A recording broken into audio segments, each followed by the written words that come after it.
एक लड़की जो कि 23-24 साल की लड़की थी, स्टेशन पर गंदे फटे पुराने मैले कपड़ों में भीख मांगा करती थी। स्टेशन पर जैसे ही कोई गाड़ी आकर रुका करती थी तो बहुत सारे भिखारी भागा करते थे गाड़ी की तरफ, तो वह लड़की भी अपना कटोरा लेकर गाड़ी की तरफ भागा करती और उन लोगों से जो गाड़ी में से उतरते उनसे भीख मांगा करती थी। इसी तरह से वह अपना पेट पाल रही थी। अब एक दिन की बात होती है दोस्तों, एक गाड़ी आकर रुकती है, तो जैसा कि उन भिखारियों का काम था, सारे लोग उस गाड़ी की तरफ भागते हैं। भीड़ थी, कुछ सवारियां वहां से उतरती हैं, तो लड़की सोचती है कि पहले भीड़ खत्म हो जाए तो मैं जाऊंगी। तो थोड़ी देर बाद भीड़ खत्म हो जाती है, तो वह लड़की जाती है और जाकर के ट्रेन के अंदर चढ़ करके, कुछ बुजुर्ग लोग थे वह उतर रहे थे, तभी भीख मांगने लगती है। और जैसे ही एक आदमी से भीख मांगती है कंधे पर हाथ लगा करके, वह आदमी जो कि सूट वूट में पहना हुआ था, अच्छा खासा था, अमीर आदमी था, वह जैसे ही आदमी मुड़ करके देखता है उस लड़की को और लड़की की नज़र जब उस आदमी पर पड़ती है तो लड़की का चेहरा पीला पड़ जाता है और वहाँ से भागने लगती है। लेकिन दोस्तों वह आदमी जो सूट वूट पहने हुआ था वह भी उस लड़की के पीछे भागने लगता है। और दोस्तों उसके बाद जब वह उस लड़की को पकड़ लेता है तो यहाँ पर एक बहुत बड़ा राज खुलता है और इस कहानी से हमें बहुत कुछ सीखने की ज़रूरत है। यहाँ पर बहुत कुछ सीखने को भी मिलेगा दोस्तों, इसको पूरा ज़रूर देखिएगा। यह वीडियो मेरे गोपाल चैनल पर आएगी। मेरे गोपाल चैनल यूट्यूब पर है और मेरे गोपाल फेसबुक पेज फेसबुक पर है। जहां पर भी आप देख रहे हो, अगर यूट्यूब पर देख रहे हैं तो चैनल को सब्सक्राइब करें, अगर फेसबुक पर देख रहे हैं तो हमारे फेसबुक पेज मेरे गोपाल को फॉलो जरूर करते जाइएगा दोस्तों। नमस्कार, मैं हूं सुदेश कुमार और तिरछी बात चैनल में आपका स्वागत है। रामधन नाम का एक शख्स रहा करता है जिसकी उम्र होती है 53 साल। उसकी कई फैक्ट्रियां हैं, कई कंपनियां हैं, बहुत अमीर आदमी है, पैसे का कोई ओर छोर नहीं है, अच्छा बंगला है उसका कोठीनुमा। और दोस्तों उसके साथ उसकी पत्नी है जो रहा करती है और उसकी बेटी है प्रज्ञा जिसकी उम्र हो जाती है फिलहाल 20 साल और उसका एक छोटा सा बेटा है 8 साल का। अब तो यह भरा पूरा परिवार है, कोई परेशानी नहीं है, पैसों की भी दिक्कत नहीं है। अब इनके घर में एक ड्राइवर भी था जिसका नाम होता है अभिषेक, जिसकी उम्र होती है 25 साल और वह परिवार के अंदर मतलब ड्राइविंग किया करता है। जैसे कि घर की मालकिन को कोई बाजार से सामान लाना है तो गाड़ी में बैठेगी, वहां पर ले जाएगा, या फिर किसी भी बच्चे को कोई काम से जाना है तो उस बच्चे को गाड़ी में बिठाएगा और वह काम करवा कर लेकर आएगा। इसी तरह से दोस्तों जो प्रज्ञा होती है वह रोज रोज स्कूल कॉलेज वगैरह जाती है तो उस गाड़ी में बैठकर जाती है और अभिषेक उसको छोड़कर आया करता है। तो अब जैसे बहुत दिन हो जाते हैं तो प्रज्ञा का जो मन है, भाव है, वो अभिषेक के प्रति पिघलने लगते हैं और एक दिन तो वह अभिषेक से कह बैठती है कि मैं तुमसे प्यार करने लगी हूँ। लेकिन यह बात जैसे अभिषेक ड्राइवर सुनता है तो उसको तो बस बहुत परेशानी सी हो जाती है कि ये इतने बड़े मालिक की बेटी है और मुझसे प्यार करती है, मेरे साथ क्या ले लेगी। वह उसको इग्नोर कर देता है और उसको बस ऐसे ही चुपचाप जहाँ जाना होता वहाँ ले जाता, ले आता। लेकिन दोस्तों फिर से एक दिन जो लड़की होती है वह कहती है कि मैं तुमसे प्यार करती हूँ, क्या तुम मुझसे प्यार करते हो या नहीं करते हो, मैं तुम्हारे साथ शादी करना चाहती हूँ। अब तो अभिषेक के माथे पर पसीना आ जाता है, बार बार मना करता है लेकिन लड़की मान नहीं रही थी। एक दिन की बात होती है, प्रज्ञा देखती है कि यह तो मानेगा नहीं तो अपने हाथ की नस काट लेती है और उसके बाद खून से लहूलुहान हो जाती है और जो अभिषेक होता वही घर पर था तो उसको उठाकर हॉस्पिटल ले जाता है। और फिर हॉस्पिटल में भी प्रज्ञा कहती है क्या तुम मुझसे शादी करोगे या नहीं करोगे। अब तो अभिषेक की आंखों में आंसू आ जाते हैं कि यह लड़की मुझसे कितना प्यार करती है। तो वह वहीं उसके माथे पर हाथ फेरता है और कहता है कि ठीक है, मैं सोचूंगा। उसके बाद घर वाले भी आते हैं, उसका इलाज करवाया जाता है। बाबा पूछता है तुमने हाथ क्यों काटा ब्लेड से, तो वह बताती है कि मैं कपड़े झाड़ रही थी और कपड़े में ब्लेड लगा हुआ था, उससे मेरे हाथ के ऊपर निशान लग गए, जबकि जो कि 100% झूठ था। लेकिन माँ बाप ज़्यादा गौर नहीं करते, सोचते हैं शायद ऐसा हो गया होगा। अब उसके बाद ये सही हो जाती है और सही होने के बाद अब यहाँ पर फिर से ये कहती है अभिषेक से कि मैं अब तुमसे शादी करना चाहती हूँ, बताओ कैसा करोगे, मेरे माँ बाप से कहोगे या फिर मुझे लेकर भागोगे। अभिषेक कहता है कि अगर तुम्हारे माँ बाप से कहूँगा तो शादी बिल्कुल नहीं होने देंगे और तुम्हारे ऊपर बंदिश लगा देंगे, फिर क्या करोगी। उसके बाद वह कहता है कि चलो भाग ही चलते हैं जब तुम नहीं मानती हो। तो दोस्तों यहाँ पर बेटी अभिषेक ड्राइवर को लेकर घर से भाग जाती है और भाग करके कोर्ट मैरिज कर लेती है और पुलिस का प्रोटेक्शन भी ले लेते हैं ये लोग। सारी सच्चाई बताते हैं कि लड़की अमीर है, लड़का ड्राइवर है, तो पुलिस का प्रोटेक्शन मिल गया था।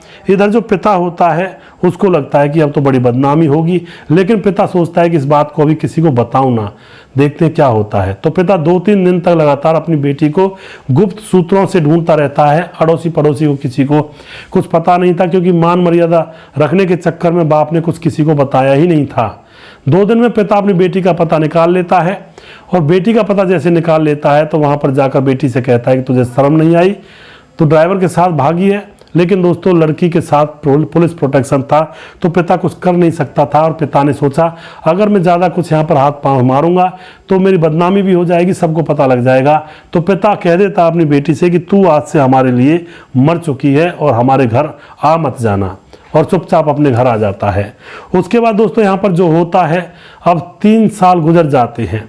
माँ बाप चुपचाप थे, अड़ोसी पड़ोसियों को कुछ पता नहीं था, ना ही कोई ज़्यादा किसी के बारे में पूछता है। जब अमीर घर के बच्चे होते हैं तो क्या सोचा होगा कहीं चले गए होंगे। उसके 3 साल बाद अब जो पिता होता है रामधन, वह अपनी पत्नी और अपने बेटे के साथ ट्रेन में बैठता है और दूर का सफ़र करने के लिए उसमें बैठ जाता है। और अच्छा उसका जो केबिन वगैरह था, मतलब फर्स्ट क्लास सीट लेकर, और कहीं किसी देवता के दर्शन करने के लिए जा रहे थे। तभी रास्ते में ट्रेन रुकती है। ट्रेन में से भीड़ कम होती है, और वहीं पर जैसा कि मैंने आपको स्टार्टिंग में बताया, उनकी जो लड़की थी वह भीख मांग रही थी, और वह भीख मांगने के लिए अपना कटोरा अपने पिताजी के सामने कर देती है और कंधे पर हाथ छुआती है कि मुझे कुछ दे दीजिए। उसका पिता उस ट्रेन के अंदर था। वह जब मुंह घुमाता है तो देखता है कि उसकी बेटी प्रज्ञा है जो भीख मांग रही है। उसके बाद वह लड़की भागने लगती है, लेकिन पिता उसके पीछे भागता है, और पिता के पीछे उसकी पत्नी और एक छोटा सा 8 साल जो कि अब 11 साल का हो चुका था वह लड़का भी भागता है, और प्रज्ञा को पकड़ लिया जाता है। पकड़ने के बाद अब जैसे ही प्रज्ञा की तरफ देखता है पिता और कहता है कि बस निकल गई हेकड़ी, छोड़कर भाग गया होगा तुम्हारा प्रेमी तुझे। लेकिन जैसे ही ये बात पिता कहता है तो बेटी की आंखों से आंसू छलकने लगते हैं। इतने में माँ पहुंच जाती है, और माँ का दिल तो दोस्तों आपको पता है अपनी बेटी को गले लगा लेती है, और पिता थोड़ा सा मुंह बना करके दूसरी तरफ खड़ा हो जाता है। अब दोस्तों यहाँ पर माँ कहती है अपनी बेटी से कि बेटी क्या हाल चाल है तेरे, कैसी है तू यहाँ पर स्टेशन पर भीख मांग रही है। अगले क्षण बेटी कहती है माँ बाबा ने कहा था कि वो भाग गया होगा मेरा पति अभिषेक, लेकिन ऐसा नहीं है। माँ पूछती है तो क्या हुआ, तू भीख क्यों मांग रही है, वह कहाँ है। तो प्रज्ञा बताती है कि मेरे पति को दाने से हुए थे शरीर के ऊपर, और जब मैंने दिखाया तो उसको डॉक्टर ने बताया कि इसको डेंगू हो गया है।